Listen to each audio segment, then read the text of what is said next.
On the sidelines of RE Invest 2015, we have with us Mr. Rezi Kumar Pillai. He is from the Smart Grid Forum. He will be talking about the targets which are being set vis-a-vis what is the plan of the government of India for the smart grid and the grid and transmission and distribution of the electricity. Welcome to our show, sir. Thank you very much. First of all, I wish to congratulate the government, particularly the Prime Minister and the Power Minister, for taking this bold step, inviting people around the world and talking about gigawatt for the first time. All the discussions so far been in megawatts, and we have taken all on a sudden raised the level to hundreds of gigawatts. And believe Indian grid is only 255 gigawatts of installed capacity, and the concurrent peak we so far achieved is well below 150 gigawatt, and now we are all on a sudden launching a program to add another 175 gigawatt of that to renewable energy onto the grid in next 7 years is really revolutionary, and it is going to change the landscape of the grid not only in India, around the world, because others will be motivated, and mainly because the prices of most of the systems are going to come down. It's going to come down in next 5 years by maybe 25% of what it is today is going to come down to that level. When that happens, other countries also will start adoption become much faster. So 100 gigawatt of solar, of which 40 gigawatt is proposed to be from rooftop. An average 1 kilowatt, 2 kilowatt, 5 kilowatt kind of a rooftop. If you take 2 kilowatt as average also, it's talking about 20 million or 2 crore rooftop connecting to the grid. The grid is going to be entirely different.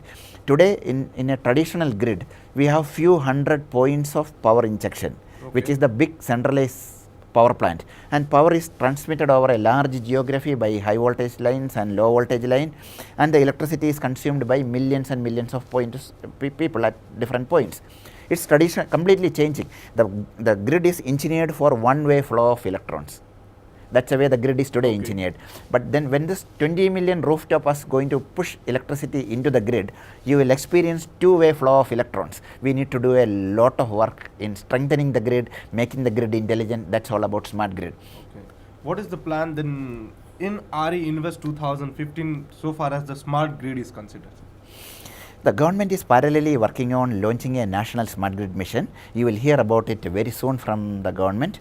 And India, as I said, the grid is changing, a big revolution, technology revolution taking place in the electricity grid globally. And in this wave of technology revolution, we are not left behind. India is in the forefront. Actually, we are going to leading from the front. Leading from the front. We are going to invent the future. We are going to lead that change. And India is one among the few countries which has a national vision and roadmap for smart grids, and 14 smart grid pilot projects which are being implemented, and 100 smart cities which are being launched. Each of the smart city will have smart grid there. Without electricity, reliable 24/7 electricity, a city cannot become smarter. And that electricity is required to make every other infrastructure domain and other services smarter. To have 24/7 water supply, to have proper transportation systems, to have every other service smarter, you need reliable electricity. So that's one of the primary basic infrastructure which the government is going to put in place for the 100 smart cities program. So when we are talking about the gigawatts of energy from renewable energy source, there are non-renewable energy sources as well. So the electricity is coming from these two different types of sources. And now, how does really this smart grid function so that there will be a smooth transmission and distribution? At the same time, there will be minimum losses during the transmission and distribution. Can you just convey this in a layman language so that we can understand in a better manner? Today, as I already said, electricity is generated in large plants located in distant places. Electricity is transmitted over high voltage lines and distributed on low voltage lines. Losses happens because of the long transmission and distribution lines. When this is going to be distributed over 2 or 3 crore places, most of the electricity generated from the distributed generation is going to be consumed in the local vicinity itself. So no much transmission and distribution losses in that.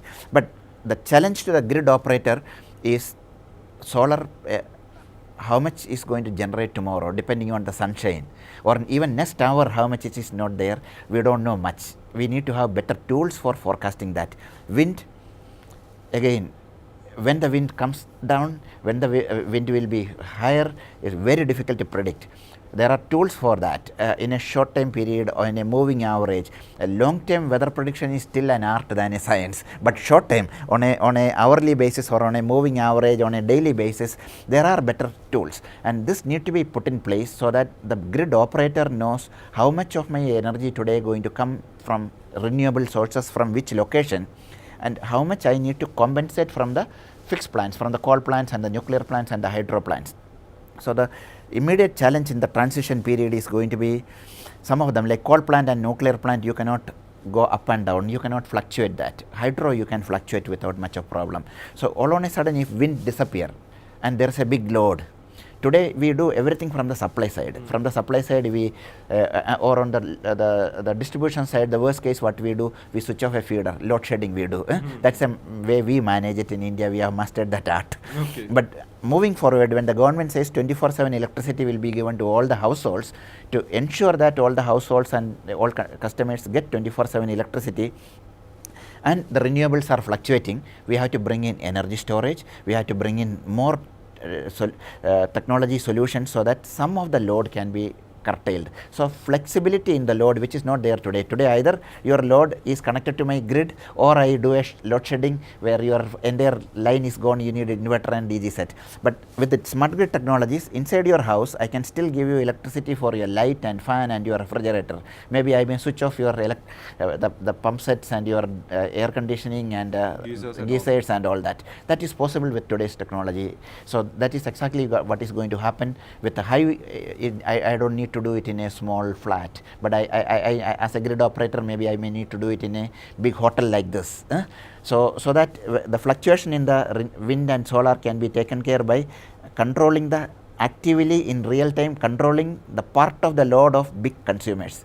That is called demand response. And again, converting some of this area where large renewable generation is there, I convert them into smart microgrid.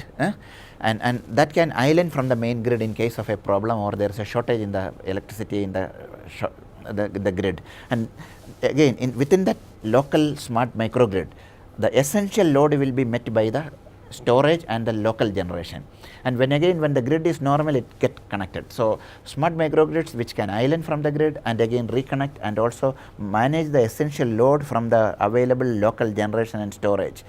That's called smart microgrids. All these are technologies which are already proven, which need to be implemented in large scale, and countries like India with huge market size, when we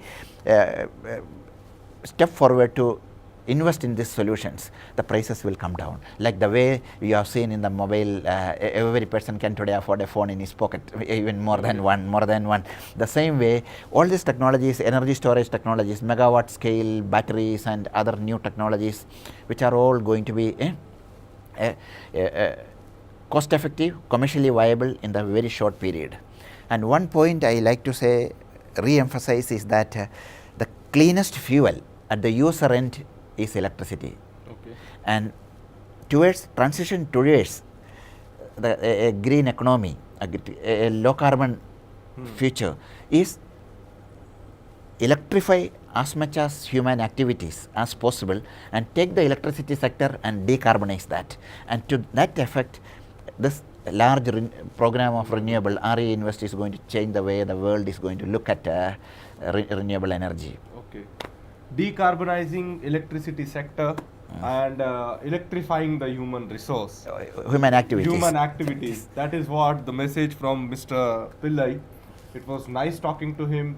Lot of ambitions, lot of hopes, and the smarter grid will help RE Invest 2015 to achieve whatever is possible for the distribution and for 24/7 electricity.